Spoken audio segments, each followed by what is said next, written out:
mempertahankan iman kita di hadapan Tuhan. Kolose pasal 1 ayatnya yang ke-23. Kolose 1 ayatnya yang ke-23. Mari saya jemput kita sejenak bangkit berdiri, kita baca firman Tuhan dalam Kolose 1 ayatnya yang ke-23. Kita baca bersama-sama dalam hitungan yang ketiga. 1, 2, 3.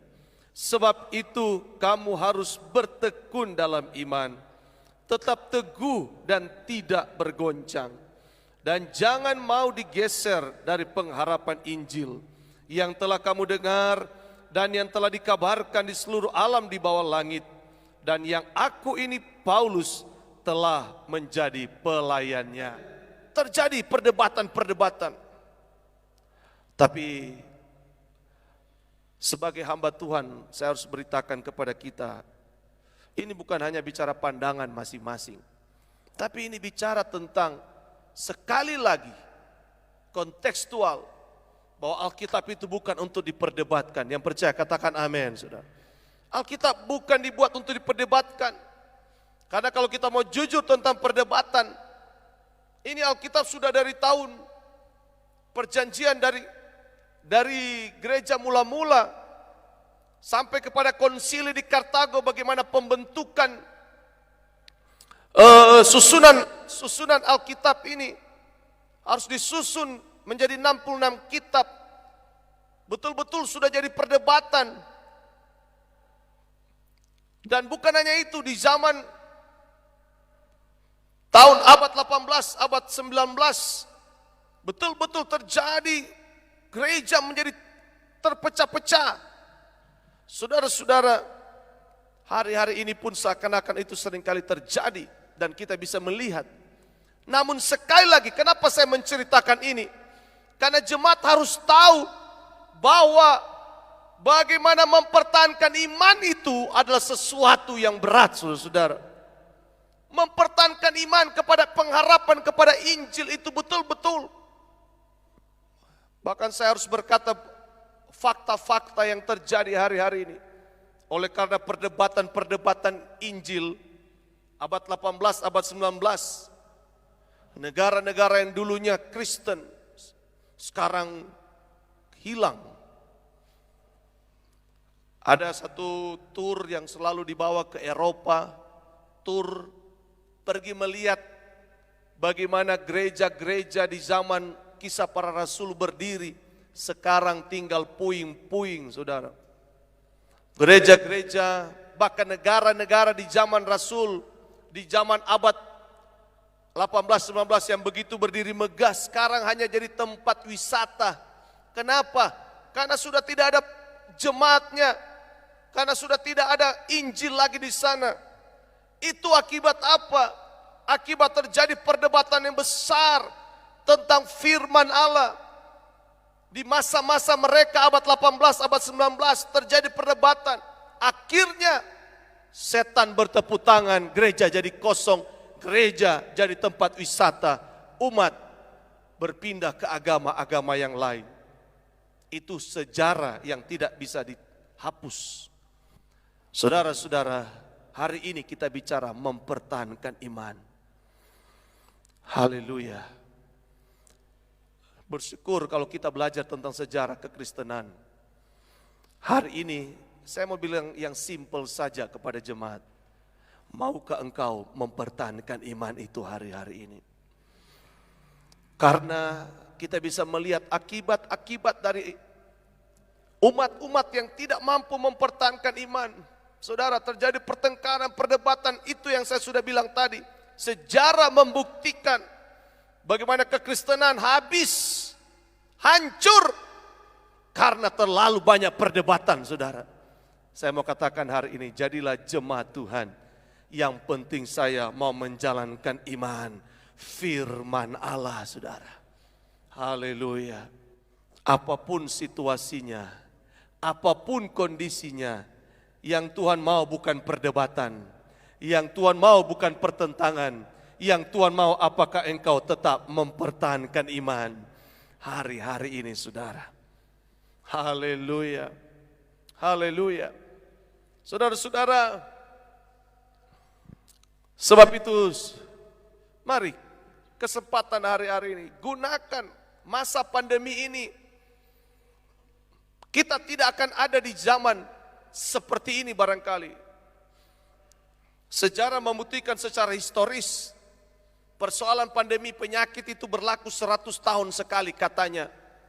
Walaupun saya bukan terlalu percaya dengan itu, tapi memang ada beberapa fakta membuktikan bahwa 100 tahun yang lalu juga terjadi pandemi yang begitu hebat. Bahkan jutaan yang mati, saudara. Hanya karena flu dan lain sebagainya. Saya tidak terlalu mendalami, tapi memang kelihatan ada beberapa fase-fase bisa Tuhan izinkan terjadi. Dan itu memakan banyak korban. Dan hari ini kita di tahun 2020, Tuhan izinkan juga itu fase yang dulu pernah terjadi. Ini dialami oleh kita. Walaupun kematian hari ini memang cukup banyak, tapi belum sebanyak yang terjadi 100 tahun yang lalu. Bahkan mereka berkata, barangkali akan ada gelombang kedua. Hati-hati dengan gelombang kedua, karena sejarah membuktikan gelombang kedua bisa lebih besar dari gelombang yang pertama. Bahkan ada yang bilang sampai gelombang ketiga. Yang saya tahu cuma gelombang radio barangkali, saudara. Tapi ternyata menurut prediksi bisa terjadi gelombang kedua, gelombang ketiga. Sekarang saya tanya, kalau demikian ada gelombang 1, gelombang 2, gelombang 3. Saya ingin tanya, apakah iman kita juga harus seperti itu, diam dan menanti saja kematian? Haleluya. Pertanyaan yang timbul setiap hari di hati saya adalah, Tuhan, apakah dengan ketakutan-ketakutan ini dan akhirnya orang Kristen harus diam saja dan tunggu kematian? Tidak, Tuhan. Justru di saat seperti ini, tunjukkan iman saudara kepada Yesus. Tunjukkan iman kita bahwa gelombang 1 boleh datang, gelombang 2 nanti boleh datang, gelombang 3, gelombang 4 sekalipun. Dengarkan baik-baik, saudara. Toh manusia juga akan mengalami kematian. Dengan cara apapun kita akan mengalami kematian. Kuncinya sederhana, apakah kita lama kita hidup ini, saudara? Apakah engkau mau mempertahankan iman selama kita hidup hari-hari ini? Haleluya. Haleluya. Maukah engkau tetap mempertahankan iman selama kita hidup? Amin. Haleluya. Saya tahu suara-suara itu menakutkan hari-hari ini. Mau pikir gereja lek ngoni, mau pi ibadah lek ngoni. Suara-suara itu menakutkan memang. Mau ibadah lek ngoni, so tahu-tahu, so tahu-tahu, so tahu-tahu. Saudara, kapan lagi kita akan dapatkan tekanan seperti itu? Kapan? Saya cuma mau ambil positifnya, berarti itu menguji iman saya dengan Tuhan. Yang percaya katakan amin, saudara. Haleluya. Menguji iman kita dengan Tuhan. Haleluya. Haleluya. Haleluya. Menguji iman kita dengan Tuhan. Haleluya. Haleluya. Murid-murid pernah bertanya kepada Yesus, bagaimana kalau penyesatan itu terjadi? Tuhan bilang semua bisa melakukan penyesatan. Bisa dari luar, bisa dari dalam. Karena antikristus itu juga bukan dari luar, saudara. Antikristus nanti itu dari dalam semua. Tapi firman Allah sudah berkata, tapi mereka bukan sungguh-sungguh dengan Tuhan. Haleluya. Sebab itu mari jaga iman kita hari-hari ini. Dan saya ingin masuk mengingatkan di terakhir ini adalah dalam keluarga kita juga sendiri. Kita harus tetap mempertahankan iman. Karena pergumulan itu juga bisa datang dari keluarga. Suami, istri, anak-anak, orang tua dan anak, orang tua anak, suami istri, orang tua anak, anak dan orang tua sama. Mempertahankan iman dari keluarga itu juga penting hari-hari ini. Kita bukannya secara kelembagaan gereja, tapi secara pribadi juga, mulai dari rumah kita. Persoalan pergumulan dalam rumah tangga tentu banyak juga. Tapi satu kali lagi kami ingatkan, pertahankan iman kita. Mulai dari keluarga kita, saudara. Haleluya. Saya kaget tadi malam saya baca berita. Ada seorang Anak bisa bunuh orang tua hanya karena tidak dikasih keluar malam, saudara. Bayangkan, itu situasi yang terjadi hari ini. Saya tidak mau eksploitasi, tapi ini sekedar mengingatkan sekarang. Dalam keluarga juga memang ada pergumulan. Oleh sebab itu mari, jaga iman kita hari-hari. Dalam rumah tangga, keluarga pun kita berdoa banyak hari-hari ini.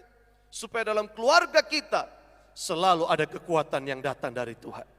Ada kekuatan dari Allah Roh Kudus. Haleluya. Tantangan kita bukan hanya pandemi COVID-19, tapi tantangan juga setan mengganggu rumah-rumah tangga terus. Mengganggu persekutuan-persekutuan kita dengan Tuhan. Mengganggu hubungan-hubungan yang baik antara rumah tangga, suami, istri. Hubungan antara orang tua dan anak. Itu diganggu terus karena memang setan bekerja dua kali ganda. Memanfaatkan situasi yang ada. Memanfaatkan kondisi yang ada. Ingat baik-baik, setan pun memanfaatkan itu. Sebab itu jaga iman kita hari-hari ini. Baik bapak-bapak, ibu-ibu, anak muda yang dengarkan firman Allah pagi hari ini, dengarkan. Jaga baik-baik iman kita hari-hari ini. Pertahankan terus, biar Roh Kudus memberikan kekuatan buat kita semua. Haleluya, Tuhan tolong.